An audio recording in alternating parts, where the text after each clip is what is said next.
माझं नाव समीर. मी एका घराच्या वरच्या मजल्यावर राहत होतो. त्या घराची रचना अशी होती की समोरच्या बाजूला मोठी मोकळी गच्ची होती.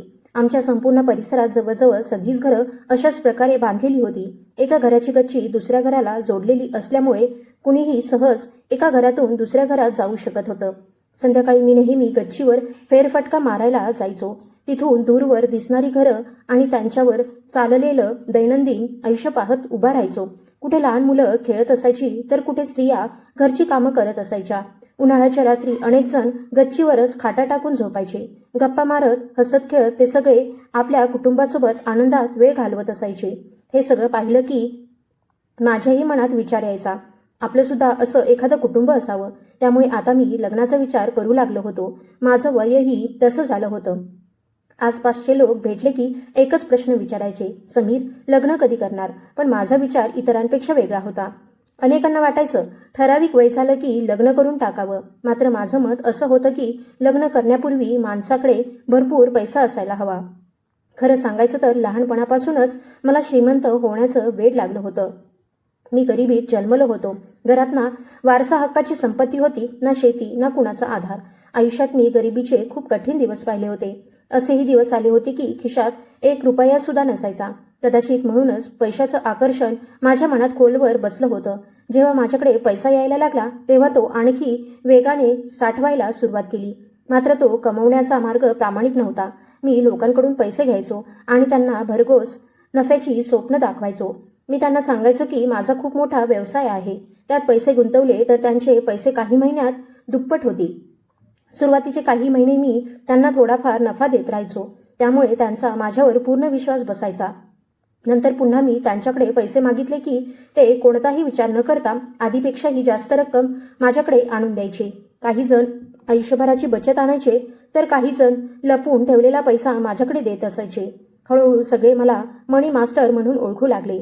ते नाव ऐकलं की मी फक्त हसायचो. जेव्हा माझ्याकडे लोकांचे भरपूर पैसे जमा व्हायचे तेव्हा एक दिवस मी खोटं दुःख दाखवून त्यांना सांगायचो की माझा व्यवसाय पूर्णपणे बुडाला आहे आणि मला खूप मोठं नुकसान झालं आहे. आता माझ्याकडे काहीच उरलं नाही. हे ऐकून लोक संतापायचे, पण ते माझं फारसं काही करू शकत नव्हते. कारण मी त्यांना सांगायचो, तुमचे तर फक्त 3 लाख रुपये गेले, माझे तर 20 लाख रुपये बुडाले. पण खरं चित्र वेगळंच होतं. त्यांनी मला दिलेल्या पैशांचा कुठलाही अधिकृत हिशोब नव्हता. त्यामुळे ते उघडपणे माझ्याकडे पैसे मागू शकत नव्हते. पोलिसांकडे तक्रार करायची म्हटलं तरी स्वतःच अडचणीत येण्याची भीती त्यांना वाटायची. असं करत करत मी भरपूर पैसा जमवला होता. आता माझं लक्ष मी राहत असलेल्या घरावर होतं. शक्य तितक्या लवकर हे संपूर्ण घर माझ्या नावावर व्हावं अशी माझी इच्छा होती. वरचा भाग तर माझ्याकडे होताच, पण खालचाही भाग विकत घेऊन संपूर्ण घराचा मालक व्हायचं माझं स्वप्न होतं. हे सगळं सुरू असतानाच माझ्या आयुष्यात सई आली. मी तिच्याशी बऱ्याच दिवसांपासून बोलत होतो. सई अतिशय साधी, समजूतदार आणि शांत स्वभावाची मुलगी होती. तिचे आई वडील या जगात नव्हते. तिच्या आयुष्यातील सर्वात मोठी पोकळी होती. त्यामुळे तिला प्रेम, आपुलकी आणि आधार देणाऱ्या माणसाची गरज होती.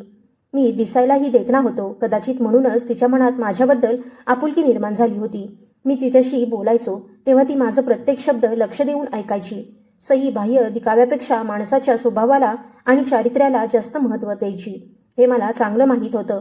म्हणूनच तिच्यासमोर मी स्वतःची वेगळीच प्रतिमा उभी केली होती. माझ्या खऱ्या व्यवसायाबद्दल मी तिला कधीच काही सांगितलं नव्हतं. तिच्यासमोर मी स्वतःला प्रामाणिक, चांगला आणि सरळ स्वभावाचा माणूस म्हणून दाखवलं. कारण मला माहीत होतं तिला माझं खरं रूप कळलं असतं तर तिने पुन्हा कधीच माझ्याकडे वळूनही पाहिली नसतं. हळूहळू मी माझ्या बोलण्याने तिचा विश्वास जिंकला आणि तिच्या मनात माझ्यासाठी एक खास जागा निर्माण केली. अखेर तो दिवसही उजाडला आणि आमचं लग्न झालं. लग्नानंतर मी सईला माझ्या घरी घेऊन आलो. त्यावेळी खोलीत मंद प्रकाश पसरला होता. सई हळूहळू चालत संपूर्ण खोली निहाळत होती. तेवढ्यात तिची नजर पलंगावर अंथरलेल्या अगदी नव्या पांढऱ्या चादरीवर जाऊन थांबली. ती आश्चर्याने म्हणाली, तुम्ही हीच पांढरी चादर का अंथरली आहे? घरात दुसऱ्या रंगाची चादर नाही का? आज आपलं लग्न झालं आहे आणि खोलीत इतकी साधी चादर अंथरली आहे. मी हलकसं हसत म्हणालो, अगं तू या सगळ्या गोष्टींकडे एवढं लक्ष का देतेस? यामुळे काय फरक पडतो? माझं उत्तर ऐकून ती शांत झाली. ती खूप निरागस होती. माझ्या प्रत्येक शब्दावर ती सहज विश्वास ठेवायची. पण तिला माहीत नव्हतं की माझ्या मनात वेगळेच विचार सुरू होते. माझ्या मनात एक जुनी, चुकीची आणि संकुचित विचारसरणी घर करून बसली होती. ती विचारसरणी मी मनातून काढून टाकायचा प्रयत्न करत होतो, पण अजूनही तिचा प्रभाव माझ्यावर होता. मात्र सईला याची साधी कल्पनाही नव्हती. तिला समजावण्यासाठी मी एवढंच सांगितलं, मी इतके दिवस एकटाच राहत होतो, त्यामुळे घरात फारसं सामान घेतलं नाही. घर कसं सजवायचं, काय घ्यायचं आणि काय नाही याची मला फारशी माहिती नाही. मला ही चादर मिळाली म्हणून तीच अंथरली. तिनेही माझ्या बोलण्यावर विश्वास ठेवला. काळ पुढे सरकत गेला आणि माझ्या मनातले संशयही हळूहळू नाहीसे झाले. मला खात्री पटली की माझी पत्नी प्रामाणिक आणि चांगल्या स्वभावाची मुलगी आहे. काही दिवसातच सईने घराची सगळी जबाबदारी मनापासून सांभाळायला सुरुवात केली. ती माझ्या प्रत्येक छोट्या मोठ्या गोष्टीची काळजी घ्यायची, पण तिच्यासमोर मी जसा स्वतःला दाखवत होतो तसा मी प्रत्यक्षात नव्हतो. माझा खरा स्वभाव पूर्णपणे वेगळाच होता. मी अतिशय हुशारीने माझं प्रत्येक म्हणणं तिच्याकडून मान्य करून घ्यायचो. ती कधी घरासाठी एखादी वस्तू आणायला सांगायची तेव्हा मी लगेच तिला बोलण्यात गुंतवून सांगायचो, आत्ता पैशांची सोय होणार नाही. प्रत्यक्षात मात्र माझ्याकडे पैशांची अजिबात कमतरता नव्हती. मला फक्त खर्च करायचा नव्हता. सई माझ्या प्रत्येक गोष्टीवर विश्वास ठेवायची. तिला वाटायचं की मी दिवसरात्र कष्ट करून आपल्या संसारासाठी झटत आहे. तिच्या मनात माझ्याबद्दल अपार विश्वास आणि प्रेम होतं. तिला खात्री होती की मी तिचा आधार आहे आणि तिच्यासोबत कधी चुकीचं वागणार नाही. पण मी तिच्या याच आंधळ्या विश्वासाचा गैरफायदा घेत होतो. आज मागे वळून आयुष्याकडे पाहतो तेव्हा माझी प्रत्येक नीच कृती मला स्पष्ट दिसते. मी फक्त इतर लोकांनाच नव्हे तर स्वतःच्या पत्नीचीही फसवणूक करत होतो. पण त्यावेळी मला माझ्या वागण्याचा किंचितही पश्चाताप नव्हता. उलट मी जे करत होतो तेच योग्य आहे असं मला वाटायचं. मला स्वतःची अजिबात लाज वाटत नव्हती. मी चांगुलपणाचा असा मुखवटा घातला होता की सईला माझं खरं रूप कधीच समजू शकलं नाही. तरीही माझ्या मनाच्या एका कोपऱ्यात कायम भीती दडलेली असायची. कुणी बाहेरचं माणूस सईला माझ्याबद्दलचं खरं सत्य सांगेल की काय, ही धास्ती मला सतत वाटायची. होळीचा सण जवळ आला होता. सई पापड बनवत होती, त्यामुळे ती गच्चीवर गेली होती. मी खोलीत बसून काही हिशोबाचं काम करत होतो. ती बऱ्याच वेळापासून पापड बनवत होती, म्हणून तिचं काम पूर्ण झालं की नाही हे पाहण्यासाठी मी वर गेलो. जिना चढत शेवटच्या पायरीवर पोहोचलो तेवढ्यात मला एका पुरुषाचा आवाज ऐकू आला. तो आवाज भिंतीच्या पलीकडून येत होता. तो सईला म्हणत होता, तुम्ही अशा माणसाशी लग्नच का केलं? हा तर अगदी सराईत फसवणूक करणारा माणूस आहे. ते शब्द कानावर पडताच माझे पाय जागच्या जागी थबकले.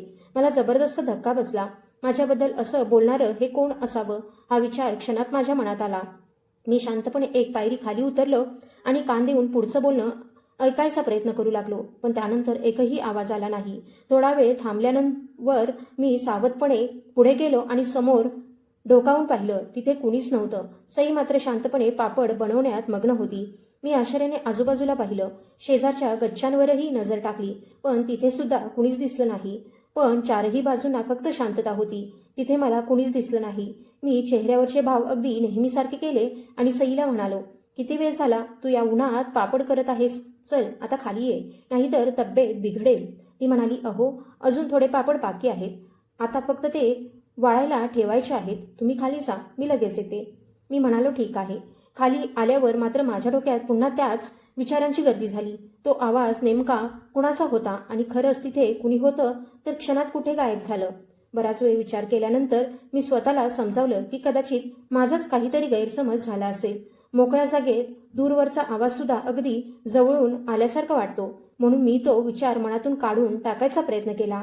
मी स्वभावाने अतिशय कंजूष माणूस होतो. स्वतःसाठी मात्र नेहमी चांगल्या आणि महागड्या वस्तू घ्यायचो. उत्तम अन्न, महागडी फळं आणि मला आवडणाऱ्या सगळ्या गोष्टी मी घरी आणायचो. त्यामुळे सईला कधीच असं वाटलं नाही की मी खर्च करताना कारण सांगतो. तिच्या मनात असायचं की जो माणूस घरासाठी इतकं सामान आणतो तो कंजूस कसा असू शकतो. आमच्या लग्नाला अवघे काही महिने झाले होते. एक दिवस सई मला म्हणाली, या घरातलं पाणी खराट आहे, त्यामुळे कपडे धुतले की लगेच खराब होतात. माझे जवळजवळ सगळेच ड्रेस खराब झाले आहेत. मला 2-3 नवीन ड्रेस आणून द्याल का? तिचं बोलणं ऐकताच मी नेहमीप्रमाणे विषय दुसरीकडे वळवला. मी म्हणालो, आजकाल घरी कोण ड्रेस घालून बसतं? तू माझी अर्धी पॅन्ट घाल आणि वर टी-शर्ट घाल, मग तुझे ड्रेसही खराब होणार नाहीत आणि प्रश्नही सुटेल. शिवाय आपल्या घरी दुसरं कोण आहे? सईने माझ्याकडे पाहिलं. तिच्या चेहऱ्यावर नाराजी स्पष्ट दिसत होती. ती म्हणाली, पण मला असे कपडे घालायला अजिबात आवडत नाहीत. मला ड्रेसच घालायला आवडतात. थोडा वेळ शांत राहून ती पुन्हा म्हणाली, एक गोष्ट सांगा, तुमचे कपडे खराब झाले तर तुम्ही माझे कपडे घालाल का? तिचे हे बोलणं ऐकून मला राग आला. मी चिडून म्हणालो, काय फालतू बोलतेस? ती शांतपणे म्हणाली, मग तुम्ही मला तुमचे कपडे घालायला का सांगत आहात? तिचं उत्तर ऐकून मी काही क्षण गप्प बसलो. ती माझ्या जवळ येऊन बसली आणि माझ्या डोळ्यात पाहत म्हणाली, तुमच्याकडे खरंच पैसे नाहीत का, की 2 जोड कपडे सुद्धा तुम्ही मला देऊ शकत नाही? तिचं हे बोलणं ऐकून माझा राग आणखी वाढला. मी म्हणालो, असं दिसतंय की तुला चांगलंच उत्तर द्यायला येतं. ती लगेच म्हणाली, उत्तर द्यायला तोंड सगळ्यांनाच असतं. तिचं हे उत्तर ऐकून मी काही क्षण थक्कच झालो. इतकी साधी, निरागस आणि शांत मुलगी एक दिवस मला अशा ठामपणे उत्तर देईल याची मी कल्पनाही केली नव्हती. पण तिच्या बोलण्यानेही माझ्या मनात काहीच बदल झाला नाही. मी तिला नवीन कपडे घेऊन दिलेच नाही.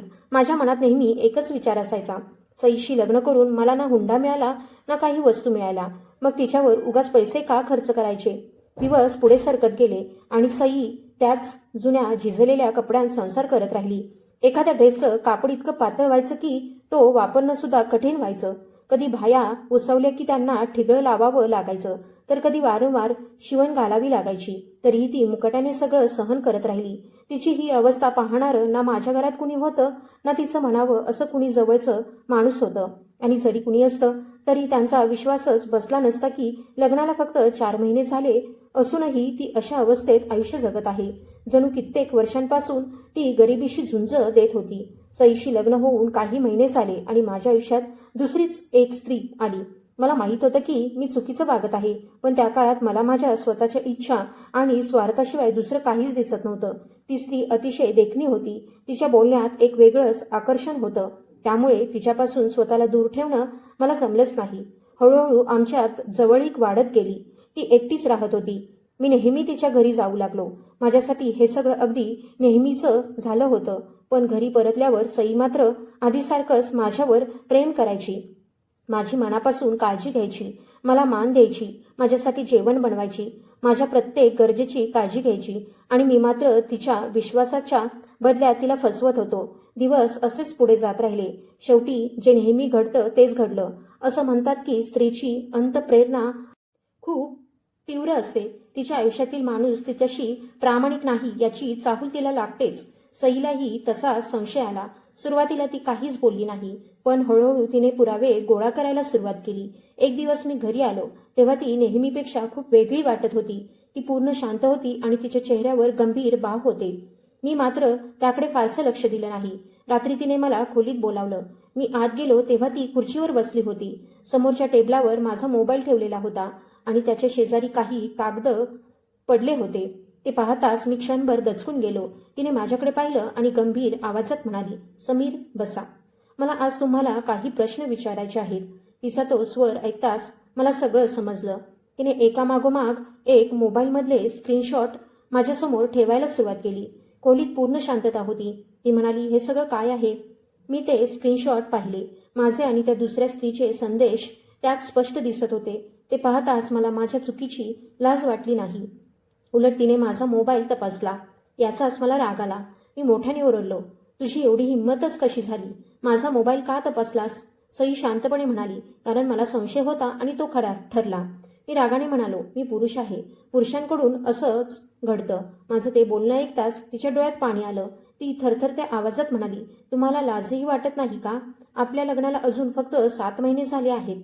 एवढ्या लवकर माझा कंटाळा आला का म्हणून अशी घाणेरडी वागणूक सुरू केलीत?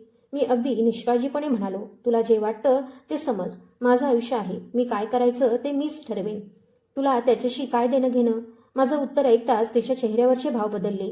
तिने आणखी एक कागद माझ्यासमोर ठेवला. तो बँकेच्या व्यवहाराचा पुरावा होता. त्यात मी त्या स्त्रीच्या खात्यावर पैसे पाठवल्याचं स्पष्ट दिसत होतं.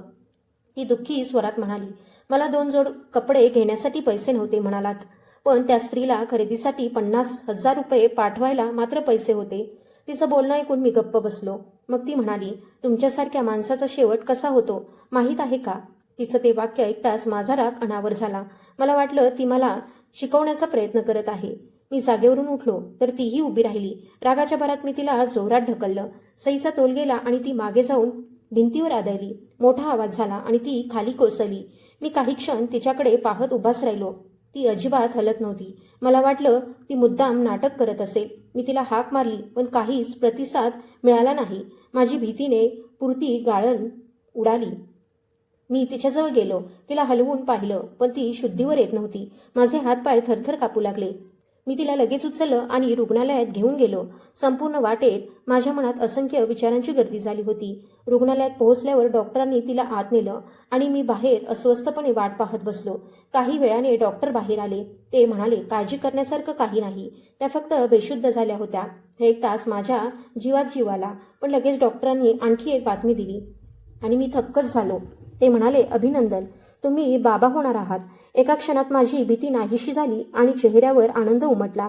माझ्या मनात एकच विचार सुरू झाला, आता माझं मूल या जगात येणार आहे. काही वेळाने आम्ही घरी परतलो. सई अजूनही अशक्त होती. मी तिच्याजवळ बसून राहिलो. बराच वेळानंतर तिने हळूहळू डोळे उघडले. मी लगेच तिचा हात धरायचा प्रयत्न केला पण तिने झटकन हात मागे घेतला आणि ठाम आवाजात म्हणाली, मला हात लावू नका. मी शांतपणे म्हणालो, सई, तू आई होणार आहेस. हे ऐकताच ती थक्क झाली. तिच्या डोळ्यात आश्चर्य स्पष्ट दिसत होतं. काही क्षणांनी ती हळू आवाजात म्हणाली, पण त्याचा काय उपयोग? ज्या मुलाचा बापच विश्वासघात करणारा आहे त्या लेकराचं भविष्य तरी कसं सुखाचं असणार? हे बोलताना तिचा आवाज भरून आला. ती पुढे म्हणाली, या मुलाच्या आईशी त्याचा बाप ज्या पद्धतीने वागतो आहे ते पाहिल्यावर या बाळाचं आयुष्य किती दुर्दैवी असेल याचा तुम्ही विचार तरी केला आहे का? मला माहीत होतं या क्षणी मी तिची समजूत काढली नाही तर ती मला कधीच माफ करणार नाही. म्हणून मीही लगेच रडण्याचं नाटक सुरू केलं. माझे अश्रू खरे नव्हते. मी फक्त अभिनय करत होतो. रडत रडत मी म्हणालो, सई, कृपया मला माफ कर.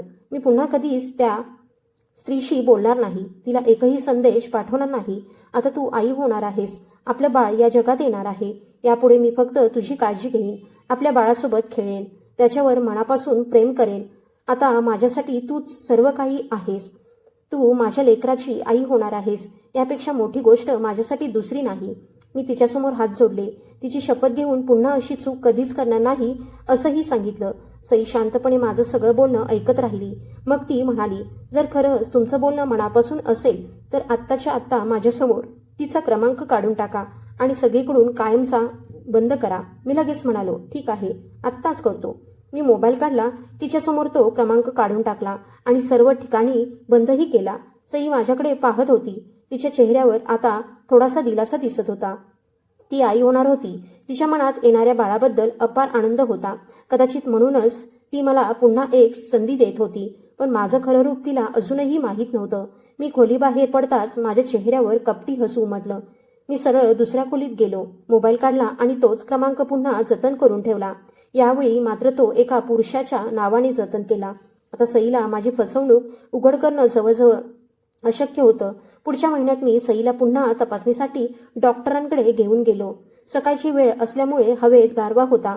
आम्ही दोघं रिक्षाने दवाखान्यात पोहोचलो. सईच्या चेहऱ्यावर आई होण्याचा आनंद स्पष्ट दिसत होता. संपूर्ण प्रवासात ती हात अलगद पोटावर ठेवून बसली होती. जणू ती आपल्या येणाऱ्या बाळाशी मनातल्या मनात बोलत होती. दवाखान्यात खूप गर्दी होती. प्रतीक्षागृहात अनेक स्त्रिया बसल्या होत्या.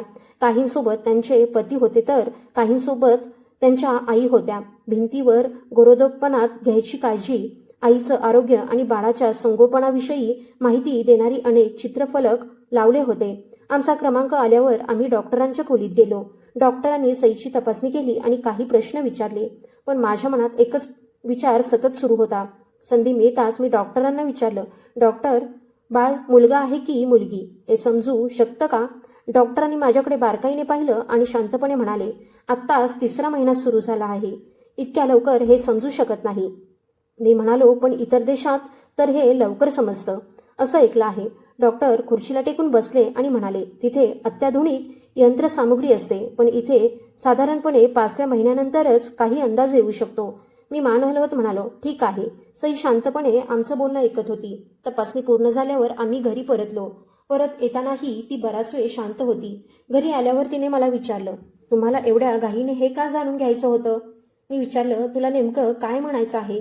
ती म्हणाली, मुलगा असो किंवा मुलगी, ते आपलंच लेकरू असणार ना, आणि ही आपली पहिलीच संतती आहे. हे बोलताना तिच्या आवाजात अपार आनंद होता. ती आपल्या येणाऱ्या बाळाच्या स्वप्नात रमली होती. पण माझ्या मनात मात्र वेगळेच विचार सुरू होते. मी म्हणालो, पहिल्यांदा मुलगी झाली तर पुढेही मुलीच होत राहतात. माझं बोलणं ऐकताच सई आश्चर्याने म्हणाली, हे तुम्हाला कुणी सांगितलं? मी ठामपणे म्हणालो, हे खरंच असतं. आमच्या गावात सगळे असंच म्हणतात. मी स्वतःही तसं घडलेलं पाहिलं आहे. एखाद्या स्त्रीला पहिल्यांदा मुलगी झाली तर पुढच्या वेळीही बहुतेक मुलगीच होते. मी अगदी खात्रीने बोलत होतो, पण सईच्या चेहऱ्यावर क्षणात नाराजी उमटली. मी पुढे म्हणालो, 2 मुली झाल्या तर खूप मोठी अडचण उभी राहील. ऐकताच ती ताडकन म्हणाली, कसलं संकट उभं राहणार? काहीच होणार नाही, हे लक्षात ठेवा. ती रागाने पुढे म्हणाली, आजच्या काळात कितीतरी लोकांना मुलं होण्याचं सुखही मिळत नाही आणि तुम्ही मात्र मुलगा मुलगी असा भेद करत आहात. अरे, आपल्या घरी लेकरू येणार आहे, याचा आनंद साजरा करायला हवा ना? सईचं बोलणं ऐकून स्पष्ट जाणवत होतं की तिच्यासाठी मुलगा आणि मुलगी दोघंही सारखीच होती, पण माझी विचारसरणी तिच्याशी अजिबात जुळत नव्हती. मी गप्प बसलो. सई पुन्हा म्हणाली, मला समजत नाही की लोक मुलगा आणि मुलगी यांच्यात एवढा फरक का करतात. शेवटी लेकरू म्हणजे लेकरूच ना. मला तो विषय संपवायचा होता, म्हणून मी त्रासलेल्या स्वरात म्हणालो, ठीक आहे. पण सईचा स्वभावच असा होता की प्रत्येक गोष्टीमागचं कारण तिला जाणून घ्यायचं असायचं. मी मात्र लगेच विषय बदलला. दिवस पुढे जात होते आणि सई आपल्या येणाऱ्या बाळाच्या स्वागताची तयारी करू लागली होती. ती अलगद हात पोटावर फिरवायची, आपल्या बाळाशी मनातल्या मनात बोलायची. त्या क्षणी ती पूर्णपणे आईच्या भावनेत हरवून गेली होती. पण मी मात्र अजूनही बाप होण्याच्या आनंदापेक्षा माझ्या स्वार्थी आणि संकुचित विचारांमध्येच अडकून पडलो होतो. खरं सांगायचं तर मला फक्त मुलगाच हवा होता. सुरुवातीपासूनच माझी एकच अपेक्षा होती की माझ्या घरी मुलगा जन्माला यावा. तो मोठा झाल्यावर माझ्यासारखाच माझा व्यवसाय सांभाळेल आणि माझं नाव पुढे नेईल. महिने पुढे सरकत गेले तसे मी बाळासाठी खरेदी करायलाही सुरुवात केली. बाजारात गेलो की मी फक्त मुलांचे कपडे घ्यायचो. लहान बूट, खेळणी. माझ्या डोक्यात सतत मुलगाच फिरत होता. 5वा महिना पूर्ण झाल्यावर मी सईला पुन्हा डॉक्टरांकडे घेऊन गेलो. त्या दिवशी दवाखान्यात खूप गर्दी होती. सईच्या चेहऱ्यावर आनंद ओसंडून वाहत होता. आमचा क्रमांक आल्यावर डॉक्टरांनी तपासणी केली. काही मिनिटांनी त्यांच्या चेहऱ्यावर हलकंसं हसू उमटलं. मी त्यांना काही पैसे दिल्यानंतर त्यांनी मला बाळ मुलगी असल्याचं सांगितलं. हे ऐकताच सईच्या आनंदाला पारावार उरला नाही. तिच्या डोळ्यात आनंदाची चमक दाटून आली. ती पुन्हा पुन्हा डॉक्टरांचे आभार मानत होती. पण मला मात्र आतून मोठा धक्का बसला होता. मी शांत बसून राहिलो. माझ्या चेहऱ्यावर कोणताच भाव नव्हता. दवाखान्यातून बाहेर पडल्यावर सई सतत हसत होती, तर मी पूर्णपणे गप्प होतो. घरी पोहोचताच माझा मूड आणखी बिघडला. सई काही वेळ माझ्याकडे पाहत राहिली. मग ती जवळ येऊन म्हणाली, काय झालं? इतके शांत का आहात? मी उत्तर दिलं, काही नाही. ती हसत म्हणाली, मला माहीत आहे तुम्हाला कसली काळजी वाटते आहे. काळजी करू नका, पुढच्या वेळी मुलगाही होईल. तिने ते अगदी हसत सांगितलं, पण मला मात्र अजिबात हसू येत नव्हतं. माझ्या मनात सतत एकच विचार फिरत होता. पहिल्यांदा मुलगी झाली तर पुढेही मुलीच होतील, मग घरभर मुलीच असतील. माझा सगळा पैसा त्यांच्यावर खर्च होईल. मोठ्या झाल्यावर त्यांच्या लग्नाची जबाबदारी येईल. त्यासाठी खूप खर्च करावा लागेल. मग त्या आपल्या सासरी निघून जातील. अशाच निरर्थक विचारांमध्ये मी गुरफटून गेलो होतो. मला वाटायचं ज्यांच्या घरी मुली असतात त्या माणसावर कायम जबाबदाऱ्यांचं ओझं असतं. सतत काळजी आणि चिंता त्याच्या मागे लागलेली असते. प्रत्यक्षात तसं नसतं. पण माझी विचारसरणीच इतकी मागासलेली होती की मला काहीच चांगलं दिसत नव्हतं. त्यामुळे मला बाप होण्याचाही आनंद वाटत नव्हता. दिवसागणिक हे विचार माझ्या मनात आणखी घट्ट बसत गेले आणि मला सईचाही राग यायला लागला. त्यात ती मला सतत प्रश्न विचारायची, प्रत्येक गोष्टीचं कारण शोधायची. अनेकदा मला बसून एखाद्या गोष्टीचा शेवटपर्यंत माग काढायची. तिची ही सवय मला असह्य वाटू लागली होती. मला ती पुन्हा आधीसारखी व्हावी, डोळे झाकून माझ्यावर विश्वास ठेवावा असंच वाटत होतं. पण आता ती तशी राहिली नव्हती. दुसरीकडे माझ्या आयुष्यात ती दुसरी स्त्री अजूनही होती. तिचा क्रमांक मी एका पुरुषाच्या नावाने जतन करून ठेवला होता. तिचा संदेश आला की माझा चेहरा खुलून जायचा. मला वाटायचं माझ्याकडे अजून एक मार्ग खुला आहे.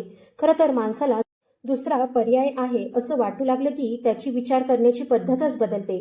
मग तो अनेक वेगळे निर्णय घ्यायला लागतो. त्या काळात मी सुद्धा अशाच एका मोठ्या निर्णयाचा विचार करत होतो. त्यातच माझी परिस्थिती दिवसेंदिवस बिकट होत चालली होती. मी अनेक लोकांकडून पैसे घेतले होते. सुरुवातीला सगळं सुरळीत होतं, पण आता ते सगळे आपापले पैसे परत मागू लागले होते. त्यांच्यात काही असेही होते की ज्यांच्याशी वैर घेणं खूप धोकादायक होतं. ती साधी माणसं नव्हती. त्यांचं नुकसान झालं तर ते मला शोधत इथपर्यंत पोहोचले असते. अनेक रात्री मी याच चिंतेत जागाच राहिलो. या सगळ्यातून सुटका कशी करायची, पुढचं आयुष्य कुठे आणि कसं जगायचं, हेच विचार माझ्या डोक्यात सतत सुरू असायचे. एक दिवस याच विचारात हरवून मी घराबाहेर पडलो. माझं लक्ष दुसरीकडेच होतं. अचानक माझी कुणाशी तरी जोरात धडक झाली. मी दचकून वर पाहिलं तर माझ्यासमोर एक उंच, मजबूत, बांध्याचा तरुण उभा होता. त्याचं वय माझ्यापेक्षा थोडंसं कमी असावं. त्याचा रंग गोरा होता आणि त्याने साधे, स्वच्छ कपडे घातले होते. तो लगेच बोलू लागला, "अहो, जरा लक्ष देऊन चालत जा ना. काय झालं आहे तुम्हाला?" त्याचं बोलणं ऐकून मी आश्चर्याने त्याच्याकडे पाहिलं आणि विचारलं, "तुम्ही कोण?" तो हसत म्हणाला, "अरे, मी तुमच्या शेजारच्याच घरात राहतो. माझं नाव विराज आहे." मी आश्चर्याने विचारलं, "तू इथे कधीपासून राहतोस?" तो म्हणाला, "अरे, मला इथे राहायला जवळजवळ 1.5-2 वर्ष झाली." त्याचं उत्तर ऐकून मी थक्क झालो. मी माझ्या जगात इतका हरवून गेलो होतो की माझ्या शेजारच्या घरात कोण राहतं हेही मला माहीत नव्हतं. मी त्याच्याकडे नीट पाहिलं आणि विचारलं, "तुझं लग्न झालं आहे का?" तो हसत म्हणाला, "नाही, अजून लग्न झालेलं नाही." त्याचा आवाज ऐकताच माझ्या डोक्यात एक जुनी आठवण चमकून गेली. त्या दिवशी गच्चीवर ऐकू आलेला तो आवाज मला आठवला. तोच आवाज सईला म्हणत होता की मी फसवणूक करणारा माणूस आहे. काही क्षण मी शांत उभा राहिलो. माझ्या मनात विचार आला, हा तोच आवाज तर नाही ना? मग मी मनातच पुढे विचार करू लागलो. त्याचं घर माझ्या घराला लागूनच होतं. त्याची गच्ची सुद्धा आमच्या गच्चीला जोडलेली होती आणि सई अनेकदा एकटीच गच्चीवर जायची. हे सगळं आठवताच माझ्या मनात एक विचित्र अस्वस्थता निर्माण झाली. पण लगेच माझं लक्ष दुसरीकडे वळलं, कारण त्या दिवसात मी एका मोठ्या योजनेचा विचार करत होतो आणि योग्य वेळेची वाट पाहत होतो. मी त्याच विचारात गुरफटलो असतानाच सईला पुन्हा एकदा समजलं की ते दुसऱ्या स्त्रीशी माझा संपर्क अजूनही सुरू आहे. मला आजपर्यंत कळलं नाही की तिला हे सगळं नेमकं कसं समजायचं. ती माझ्या आयुष्यातील प्रत्येक छोट्या मोठ्या गोष्टीवर लक्ष ठेवून असायची. तिने पुन्हा मला तिच्यासमोर बसवलं. तिचा चेहरा रागाने लाल झाला होता. डोळ्यात अश्रू होते आणि मनातला संताप तिच्या चेहऱ्यावर स्पष्ट दिसत होता. मला समजलं की यावेळी मी पूर्णपणे अडकलो आहे. ती प्रत्येक प्रश्न विचारत होती आणि तिच्या प्रत्येक शब्दागणिक माझा राग आणखी वाढत होता.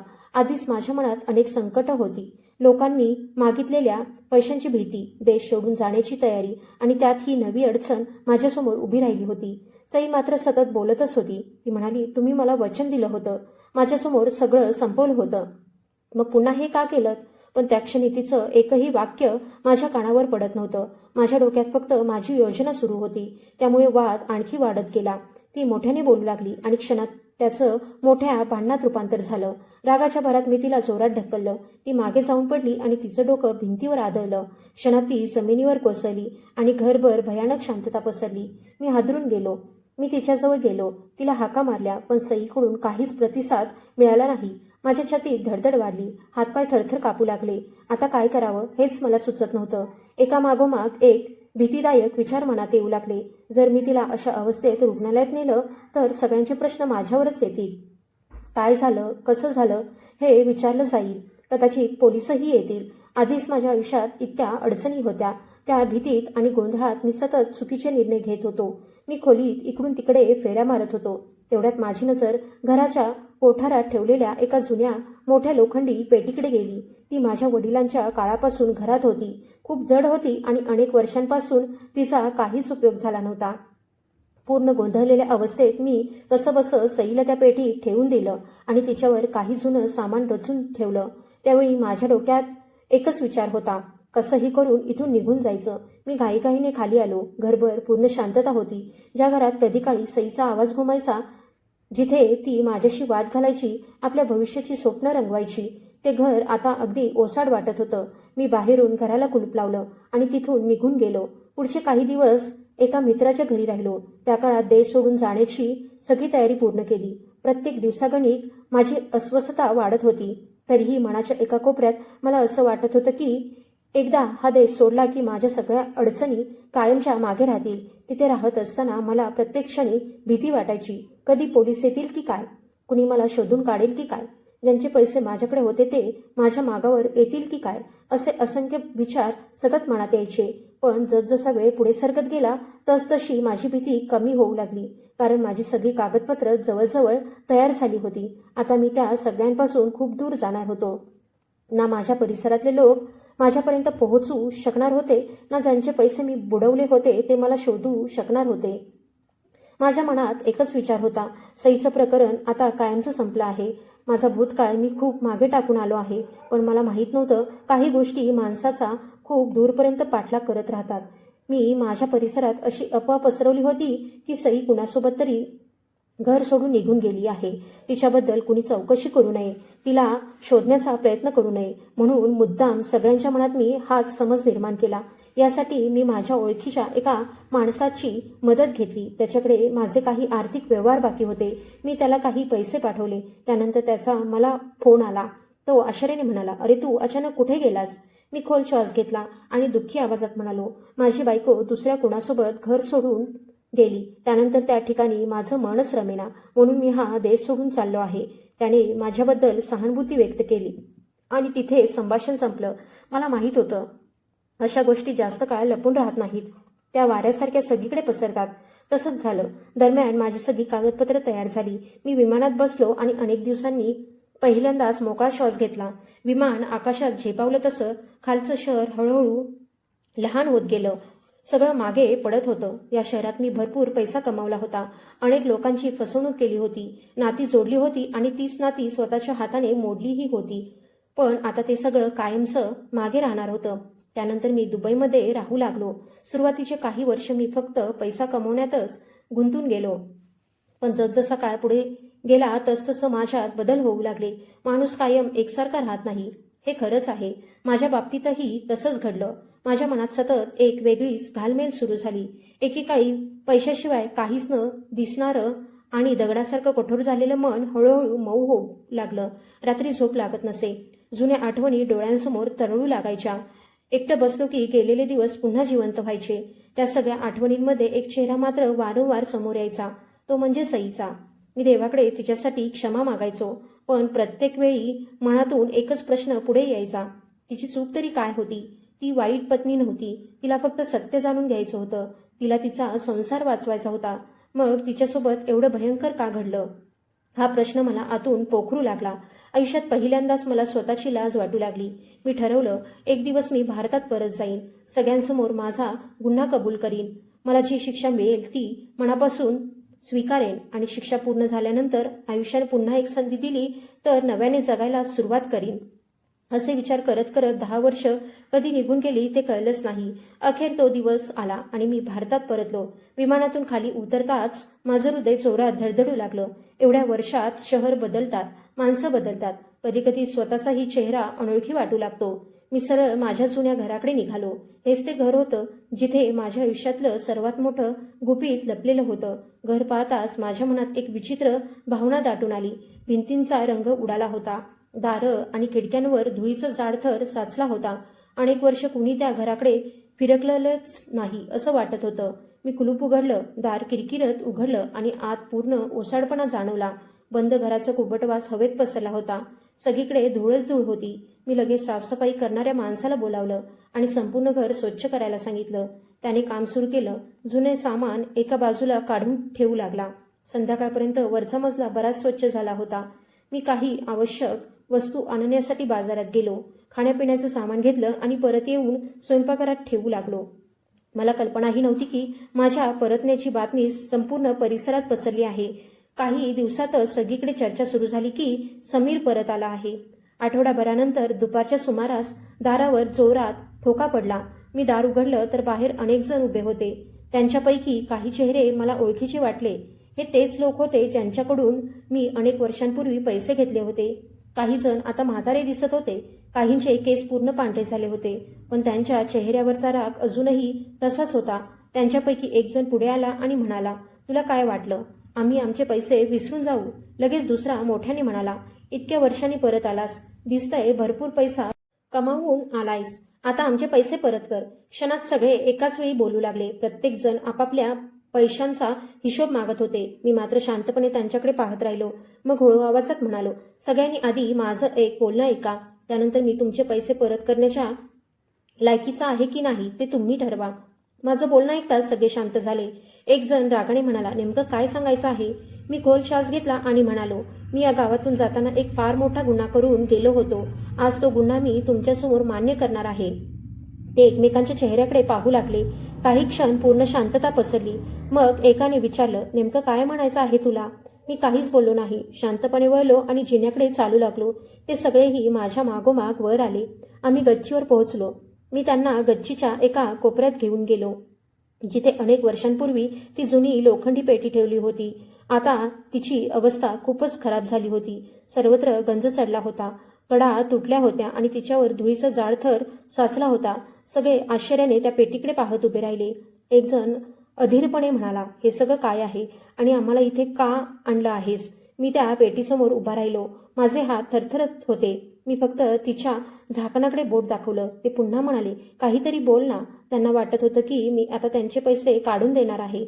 मी पुन्हा एकदा खोल श्वास घेतला आणि सगळ्यांसमोर माझी कहाणी सांगायला सुरुवात केली.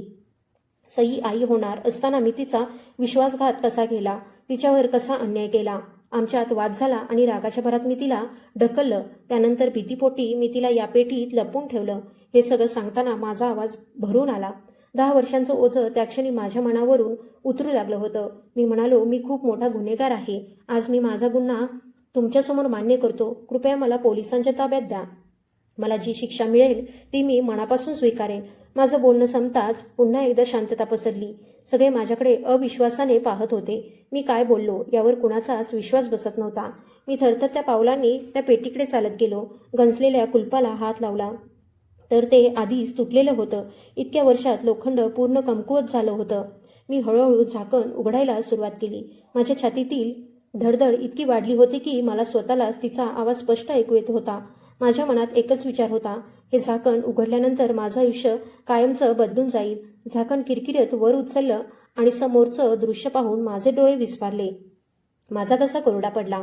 श्वास अडकून बसला. कारण त्या पेटीत सईचा कोणताच मागमूस नव्हता. तिचे कपडे नव्हते. तिच्याशी संबंधित एकही वस्तू नव्हती.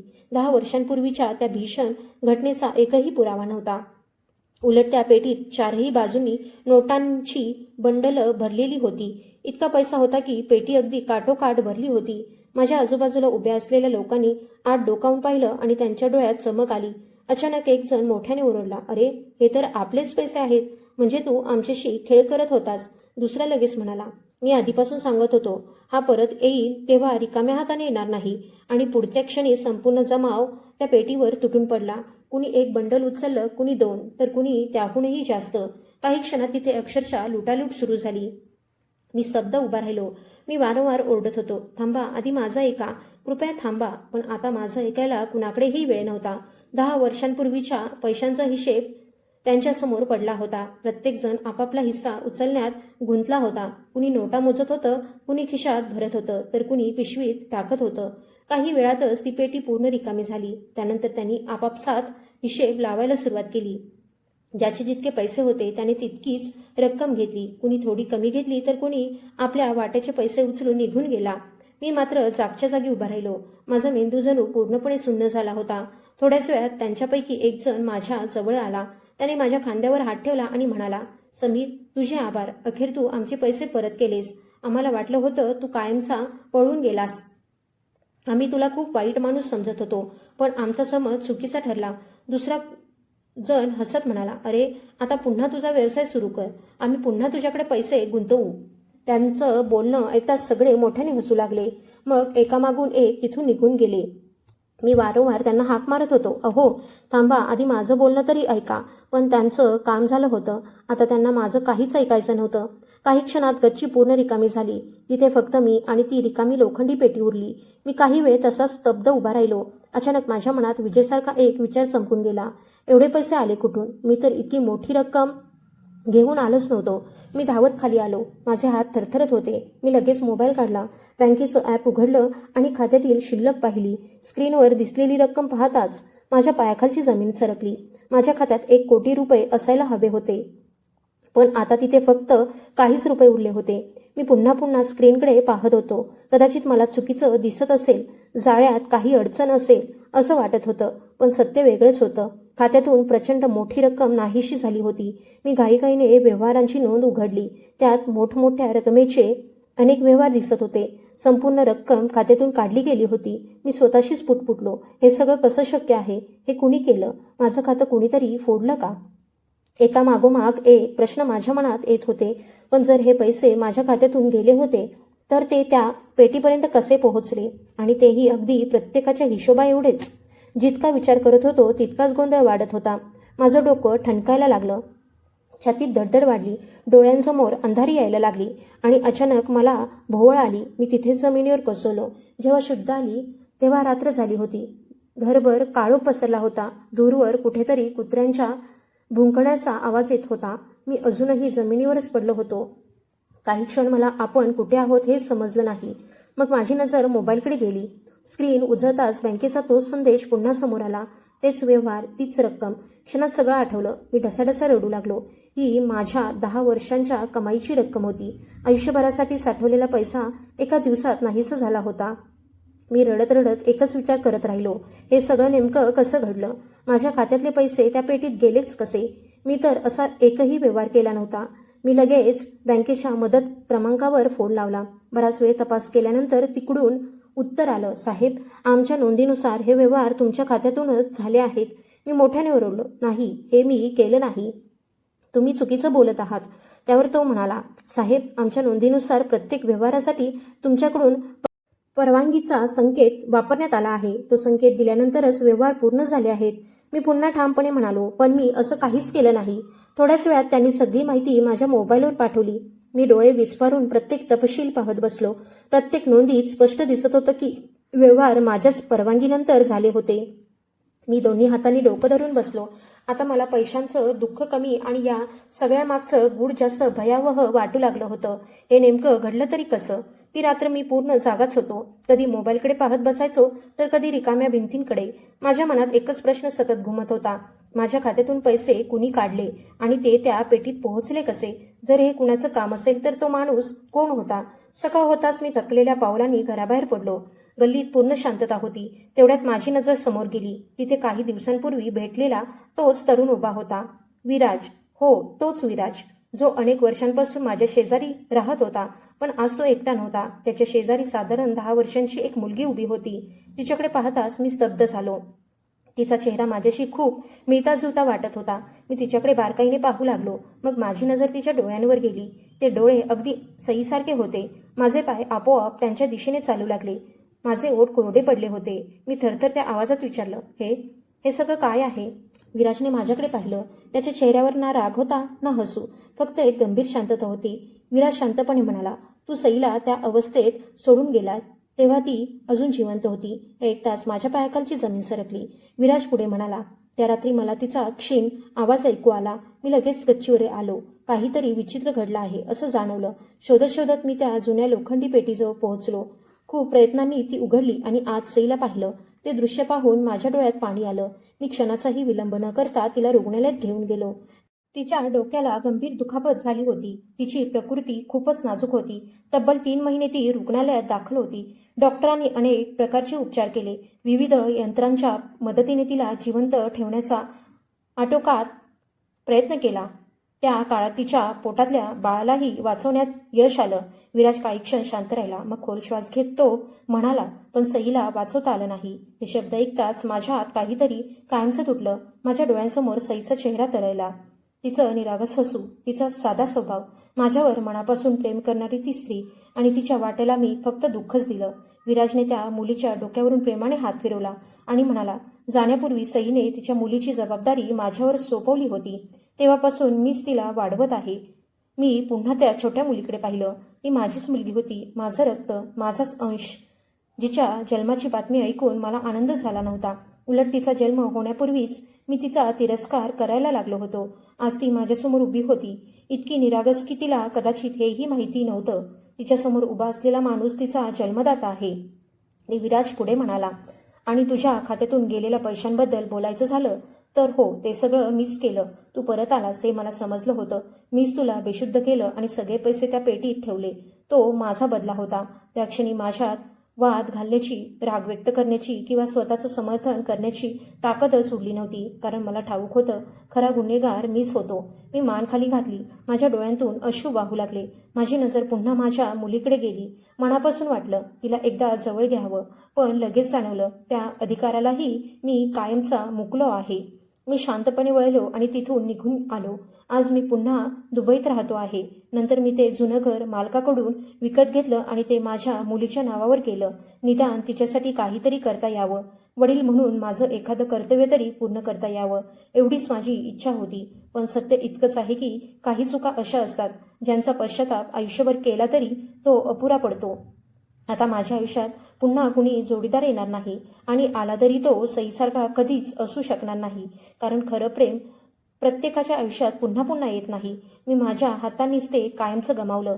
माझ्या मुलीचं नशीब इतकंच चांगलं होतं की योग्य वेळी विराज तिच्यापर्यंत पोहोचला. नाहीतर माझ्या आयुष्यात उरलेली शेवटची खूणही माझ्याच हातून नष्ट झाली असती. आता उरलेलं संपूर्ण आयुष्य मी माझ्या पापांचं ओझं घेऊनच जगणार आहे. माझ्या लालसेने माझं संपूर्ण आयुष्य उद्ध्वस्त केलं. या कथेतून आपल्याला एक महत्त्वाचा धडा मिळतो. लालसा, फसवणूक, विश्वासघात आणि अहंकार माणसाकडून त्याच्या आयुष्यातल्या सर्वात मौल्यवान गोष्टी हिरावून घेतात. नात्यांची किंमत आणि चांगल्या कर्मांचं महत्त्व योग्य वेळी समजलं नाही तर नंतरचा पश्चाताप कितीही मोठा असला तरी तो अपुरा ठरतो. ही कथा पूर्णपणे काल्पनिक आहे. या कथेतील सर्व पात्र, घटना, स्थळ आणि संवाद हे लेखकाच्या कल्पनेतून साकारलेले आहेत. या कथेचा उद्देश केवळ मनोरंजन, सामाजिक जाणीव निर्माण करणं आणि नैतिक संदेश देणं हा आहे. कथेत दाखवलेले गुन्हे, हिंसा, फसवणूक, कौटुंबिक अत्याचार, स्त्री पुरुष भेदभाव किंवा इतर कोणत्याही चुकीच्या कृतींचं समर्थन किंवा गौरव करण्याचा कोणताही हेतू नाही. या कथेचा कोणत्याही व्यक्ती, संस्था, स्थळ किंवा प्रत्यक्ष घटनेशी साधर्म्य आढळल्यास तो निव्वळ योगायोग समजावा. धन्यवाद.